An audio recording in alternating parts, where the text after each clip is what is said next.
ময়মনসিংহ জেলার পাগলা থানাধীন বলদি নামাপাড়ায় শাহ মিসকিন শাহ হেলাল উদ্দিনের ওরস উপলক্ষে সারারাতব্যাপী বাৎসরিক ওরস মাহফিল অনুষ্ঠিত হয়েছে। এ মাহফিলে বাউল, ছামা, বিচ্ছেদ, ফুক ও দলীয় গানে অংশ নেন বিভিন্ন শিল্পী। মনোমুগ্ধকর পরিবেশনায় দর্শকদের মুগ্ধ করেন শিল্পীরা।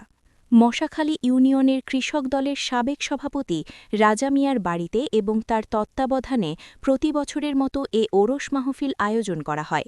রাজা মিয়া বলেন, তার বাবা দীর্ঘদিন ধরে এই মাহফিল আয়োজন করে আসছেন এবং ভবিষ্যতেও তিনি নিজে এ ধারাবাহিকতা বজায় রাখবেন ইনশাল্লাহ। অনুষ্ঠানটি সঞ্চালনা করেন আলমগীর সরকার, পরিচালনায় ছিলেন রফিক সরকার ও রাজা মিয়া।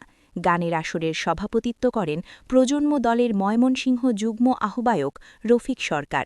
মাহফিল উদ্বোধন ও প্রধান অতিথির বক্তব্য দেন মশাখালী ইউনিয়ন যুবদলের সাবেক সভাপতি বাবুল ফকির।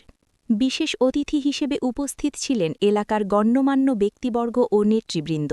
ভক্ত আশেকানদের জন্য সঙ্গীত পরিবেশন করেন রোজা সরকার, লাকি সরকার ও মাবিয়া সরকার। তাদের গানে মুগ্ধ হয়ে অনেকেই শিল্পীদের পুরস্কৃত করেন। মাহফিলে বিভিন্ন অঙ্গ ও সহযোগী সংগঠনের নেতৃবৃন্দ, স্থানীয় এলাকাবাসী এবং পাগলা থানার প্রশাসনের সদস্যরা উপস্থিত ছিলেন। তার উদ্যোগে, তার চেষ্টায় আজকে এই বাৎসরিক ওরস মোবারকে সকলকে আমি আমন্ত্রিত সকল অতিথিকে আমি আশেকানদেরকে আমি আমার সশ্রদ্ধ অভিনন্দন জানাই।